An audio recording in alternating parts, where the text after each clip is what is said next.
Hi friends, स्वागत आहे Vaishali kitchen मराठीमध्ये। आज आपण शिल्लक राहिलेली चपातीपासून एकदम भन्नाट स्नॅक रेसिपी कशा बनवायचे ते बघून घेऊया। आणि खाताना एकदम चटपटी आणि क्रिस्पी लागतोय। तुम्ही संध्याकाळी चहा बरोबर नक्की एकदा ही रेसिपी ट्राय करून पहा, तुम्हाला पण खूपच आवडेल आणि इजी रेसिपी आहे। चला तर मग आजची रेसिपी आपण सुरू करूया। माझ्याकडे एक चपाती शिल्लक राहिले होते, ते चपातीपासून आपण एकदम युनिक स्नॅक रेसिपी कशा बनवायचे ते बघून घेऊया। पहिला तर चपाती फोल्ड करून घ्यायची आहेत अशा पद्धतीने व्हिडिओ दाखवल्याप्रमाणे। आणि चपाती फोल्ड केल्यानंतर चाकूने अशा पद्धतीने कट करून घ्यायचे आहेत। अशा पद्धतीने कट करून झाल्यानंतर खूप लांबसर पडते, त्यासाठी इथे मी मध्ये एक काप करून घेते, म्हणजे लांबसर असलेली चपाती थोडीशी छोट्यामध्ये लांबसर कट होऊन जाते। अशा पद्धतीने इथे मी कट करून घेतले आहेत। आणि कट करून झाल्यानंतर चपाती असं सोडून घ्यायचे आहेत। मस्तपैकी इथे मी सोडून घेतले आहेत।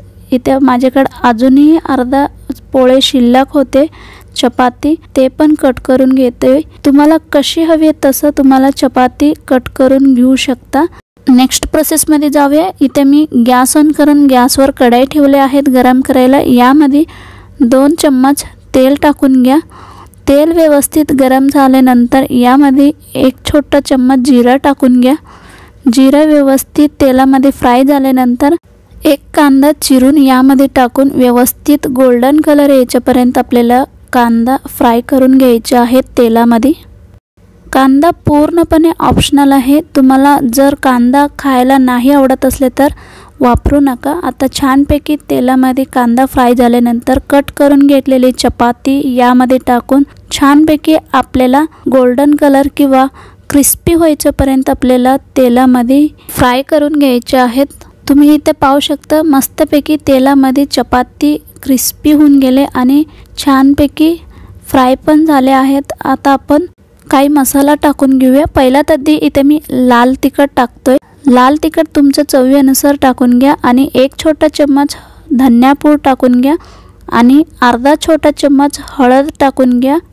मीठ टाकून घ्या चवीनुसार। मीठ टाकल्यानंतर चाट मसाला पण टाकून घ्या 1 छोटा चम्मच। चाट मसाला टाकल्यानंतर व्यवस्थितपणे आपण मिक्स करून घ्यायचे आहेत। चपातीला छानपैकी मसाला लागायच्यापर्यंत मिक्स करून घ्यायचे आहेत अशा पद्धतीने व्हिडिओ दाखवल्याप्रमाणे।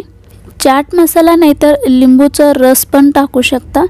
लिंबूचा रस किंवा चाट मसाला कोणताही वापरले तर चालेल, किंवा दोन्ही पण वापरले तर चालेल, खूप छानपैकी लागतोय।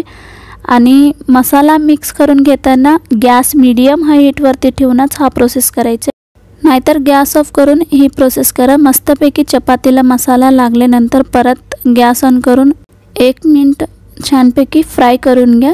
मस्त फ्राय झाल्यानंतर आता आपला शिल्लक राहिलेली चपातीपासून मस्त स्नॅक रेसिपी रेडी आहे। तुम्ही इथे पाहू शकता मस्त क्रिस्पी झाले आहेत। तर बघितलं ना मित्रांनो, घरात शिल्लक राहिलेली चपातीपासून एकदम भन्नाट स्नॅक रेसिपी कशा बनवायचे, म्हणून नक्की तुम्ही पण घरात शिल्लक राहिले तर चपाती अशा पद्धतीने स्नॅक रेसिपी करून पहा, नक्की आवडेल।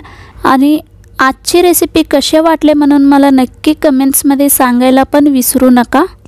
लाईक आणि शेअर सबस्क्राईब करायला विसरू नका। परत भेटूया एक असं छान छान रेसिपी बरोबर। तोपर्यंत मस्त खा आणि मस्त रहा।